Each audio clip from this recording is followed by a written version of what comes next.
नमस्कार. आज आपल्या सोबत आहे हर्ष वाघमारे, ज्याने गणेशदास राठी या स्कूलमधनं 95.20% 10वी शालांत परीक्षेमध्ये घेतलेले आहे. त्याच्या एकंदर यशामध्ये जिनियस लर्निंग इन्स्टिट्यूट जिनियस प्रोग्रामचा काय नेमका वाटा आहे आणि त्याच्या अनुषंगाने त्याने घरचा अभ्यास कसा केलाय त्या संदर्भात आपण चर्चा करणार आहोत.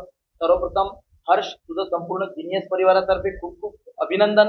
आणि त्याचबरोबर हर्षचे आई वडील सुद्धा इथे आज हजर झालेले आहेत, त्यांचं सुद्धा मी संपूर्ण जिनियस परिवारातर्फे अभिनंदन करतो आणि आभार व्यक्त करतो की तुम्ही आज वेळ काढलात आमच्या इथे येण्याचा. तर हर्ष संदर्भात आपण थोडी चर्चा करणार आहोत की जिनियसच्या माध्यमातून नेमकं त्यानं सेल्फ स्टडी कसा केलेला आहे आणि त्याचा जिनियसचा त्याला काय फायदा झालेला आहे. तर सर्वप्रथम मी हर्ष सोबत हे बोलतोय की हर्ष, जसं 9th क्लास पर्यंत तुझे जे पर्सेंटेज असायचे ते किती राहत होते? 78.33. 78%. ओके, अरे वा, 78. बरं, आता 10th मध्ये तुला किती मिळाले? 95. 95.20% हर्षला मिळालेला आहे. एकदम मिरॅकल आहे. म्हणजे घरच्या अभ्यासामध्ये अतिशय छान पद्धतीनं हर्षने घरचा अभ्यास करून मिळवलेला आहे. तर त्याच्यामध्ये जिनियसचा तुला काय फायदा झाला हर्ष? सर, मी जिनियसने दिलेल्या पेपर सेट मधून रोज एक पेपर सोडवत होतो, त्यामुळे माझी प्रॅक्टिस होत होती आणि माझी लँग्वेज पण खूप मतलब हे सुधारण्यात होती. त्याच्याने मला त्याचा फायदा झाला. खूप फायदा झाला. बरं, मला एक सांग, आपण पेपर जेव्हा सॉल्व्ह करायचो तो पेपर हे ओपन बुक टेस्ट सोडवावे लागत होते, त्याच्या माध्यमातून आपले पुस्तकाचं वाचन वगैरे होत होतं का?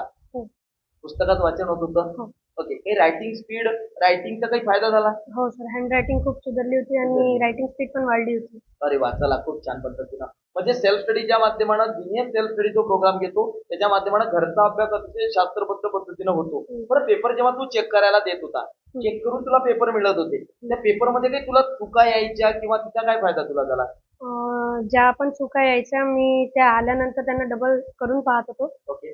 आणि मग त्याच्यातून माझा पूर्णपणे अभ्यास होत होता. बरं बरं, तुझ्याकडे जेव्हा काउन्सिलर यायचे काउन्सिलिंग करण्याकरता, त्या काउन्सिलिंगचा तुला काय फायदा झाला?